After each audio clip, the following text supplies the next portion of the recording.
Dans cette vidéo, je vais corriger la fin de l'activité documentaire numéro 11, émission et propagation des ondes sonores.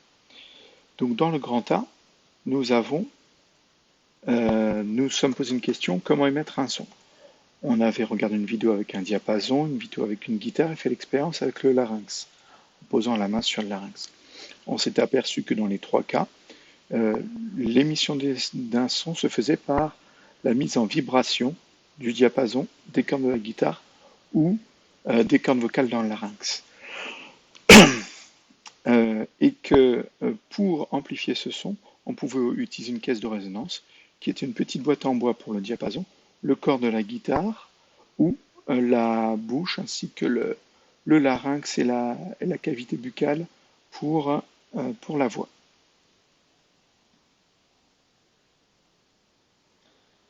Ensuite, on avait fait l'expérience avec la cloche à vide et un réveil pour expliquer comment se propage un son.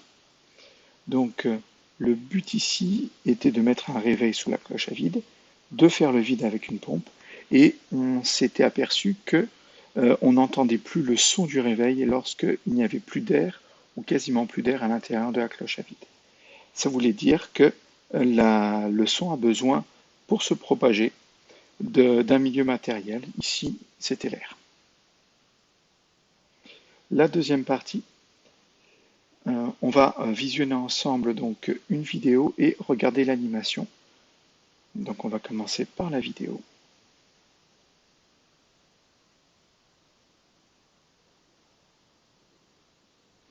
Donc on place un entonnoir sur un haut-parleur.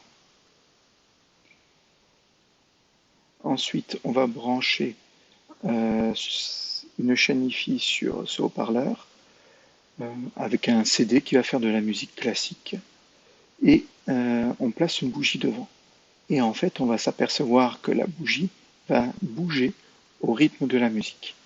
Et vers la fin de la vidéo, quand la musique devient fortissimo, donc très forte, on va avoir en fait la bougie qui va carrément être soufflée et la flamme éteinte.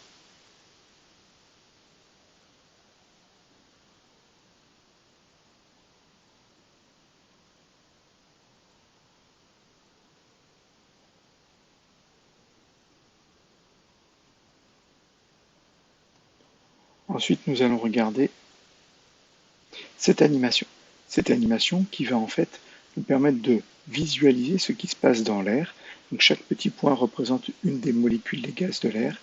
Et ce qui va se passer lorsque en fait on va émettre un son avec un haut-parleur, comment le son va se propager. Donc on peut voir dans un premier temps avec une impulsion, c'est-à-dire essayer d'expliquer avec un son bref. Donc on a la membrane du haut-parleur qui va vibrer pour émettre le son. Et on va s'apercevoir que les molécules des gaz de l'air vont vibrer de la même façon que la membrane. Du coup, on va avoir les premières lignes des molécules rapprochées de la deuxième, transmettre leur mouvement à la deuxième ligne, qui va se mettre en mouvement, qui va transmettre le mouvement à la troisième ligne, et ainsi de suite. Si on prend un mouvement répétitif, ici sinusoïdal, c'est-à-dire un mouvement d'aller-retour de la membrane du haut-parleur, on s'aperçoit que les molécules d'air épousent exactement le même mouvement et que le son est transmis par une mise en vibration des différentes molécules d'air à différents endroits de l'espace.